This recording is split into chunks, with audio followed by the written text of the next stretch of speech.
Tindakan pertama, pastinya kita akan lakukan sterilisasi desinfeksi dulu di tangan pasiennya.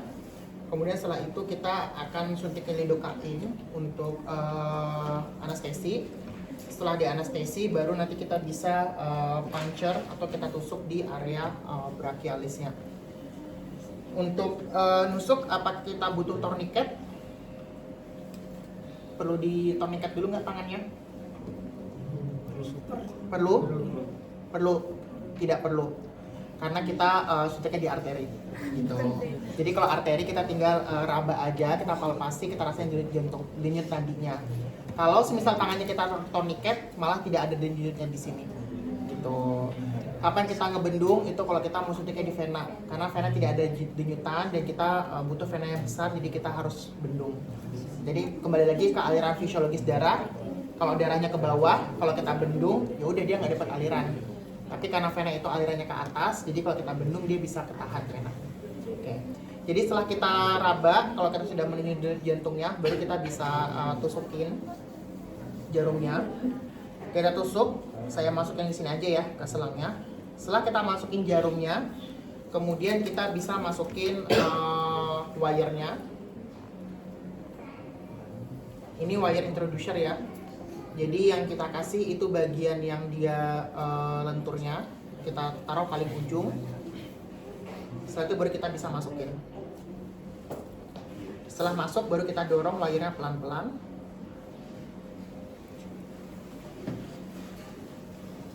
Kelihatan ya wire-nya masuk ya. Nah wire ini nggak kita dorong sampai habis karena dia cuma sebagai bantuan kita untuk masukin introducer. Jadi setelah ini masuk, kita bisa tarik bagian pink sama jarumnya bersamaan. Tarik keluar, wire-nya harus ditahan terus supaya wire-nya nggak masuk ke dalam. Kasih jarum. Setelah itu baru kita bisa masukin introducernya. Kita masukin.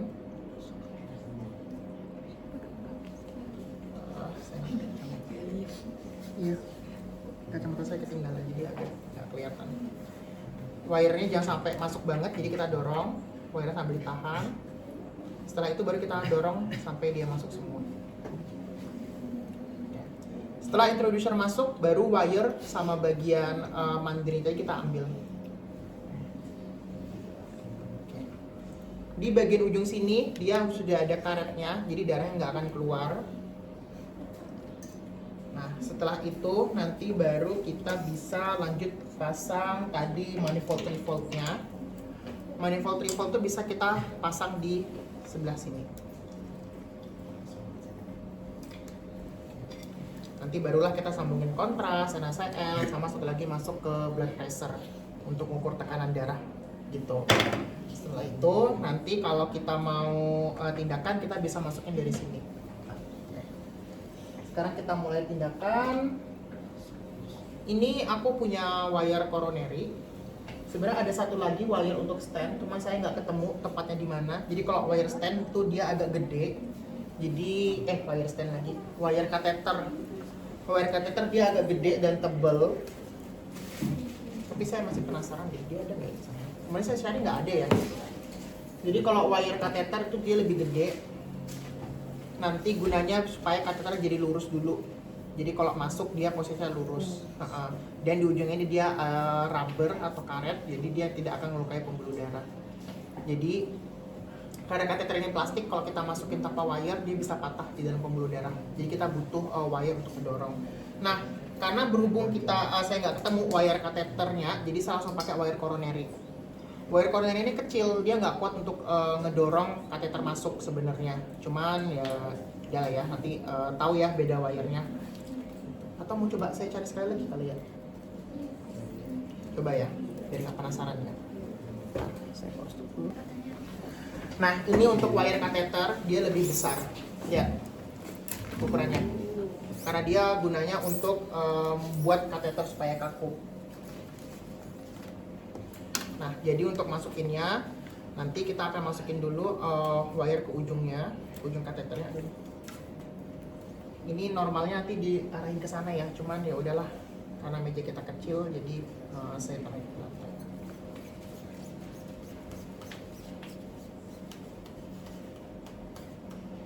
Oke. Nanti setelah wire muncul di bagian ujung, ini kita tarik sedikit. Jadi wire itu nggak boleh keluar banget ya, dia cuma untuk ngebantu kateter masuk aja. Nih, setelah itu baru kita masukin ke sini.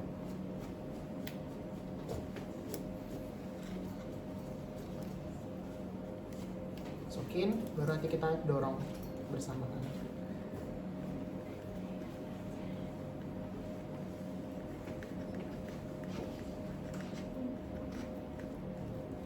Terus dorong terus sampai nanti dia ibarat kita asumsikan dia sudah masuk ke arcus aorta ya, ke aorta ascendent. Kemudian kalau udah, wire nanti kita tarik, wire kateter kita tarik lagi.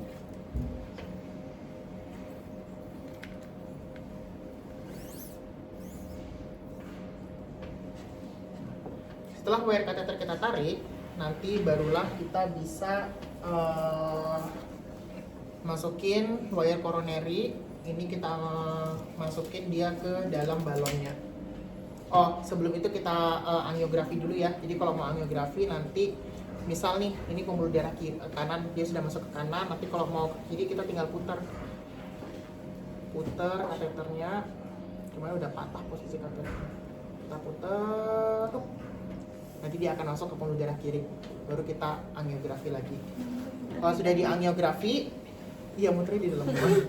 Kalau udah di angiografi, nanti baru kita bisa coba pasang balon gitu. Kita coba gedein dulu pakai balon.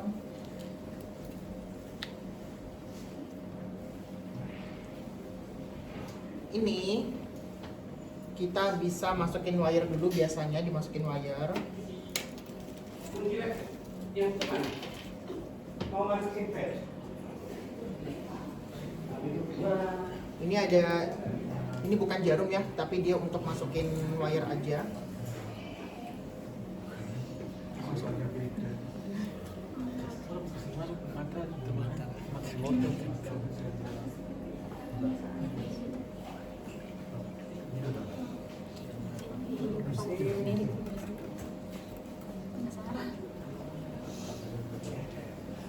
Nah, kalau kita mau intervensi, kita bisa sambungin dulu ear konektornya. Karena ear konektor ini nanti fungsinya untuk ngurangin tadi ya. Jadi kan kalau kayak ini kan darahnya keluar terus tuh. Jadi kita bisa pasang ear konektor. Kemudian nanti di sini kita masukin alatnya di sini semua. Nah, kalau kita sudah pakai ear konektor, biasanya nanti pressure kita pindahin juga sama kontras. Kita pindah langsung ke sini. Yang ini kita matiin, nggak kita pakai lagi. Nah, jadi ini tadi wire udah keluar sedikit, saya masukin. Terus baru saya dorong. Nah, karena ini wire coronary itu dia bisa masuk sampai ke arteri koronernya. Jadi bisa masuk ke tadi yang RCA, LAD, LCX itu bisa. Keluar nggak di sana? Belum, Pak. Belum, Pak. Udah. Keluar. Jadi ini nanti wire-nya akan panjang masuk ke dalam pembuluh darah koronerinya. Yang tadi yang RCA, LAD atau LCX. Nanti kalau ini sudah masuk wire-nya, terus kita mau mulai balon, barulah nanti kita balon. Ini balon tipenya over the wire. Kalau kita masukin wire ke ujung balonnya, apakah nanti wire akan keluar dari sini? Dari ujung sini? Keluar nggak wire-nya kira-kira dari ujung sini? Kalau saya masukin ke ujung balonnya, ini kan saya masukin nih, ini lebih kecil lagi ya. Saya masukin, wire-nya keluar dari mana? Di ujung sini. Enggak. Enggak. Situ? Di samping, benar. Karena dia over the wire. Jadi yang masuk hanya balonnya saja nanti. Kita masukin.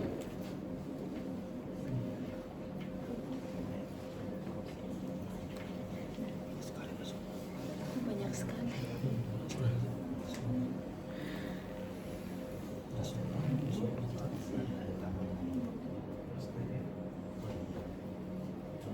Nomornya. Aku takut dulu saya habis.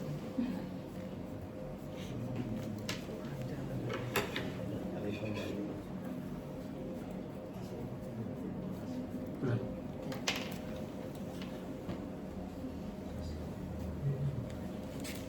Balonnya keluar, kalau balon udah keluar baru nanti kita bisa kembangin balonnya pakai balon inflator device.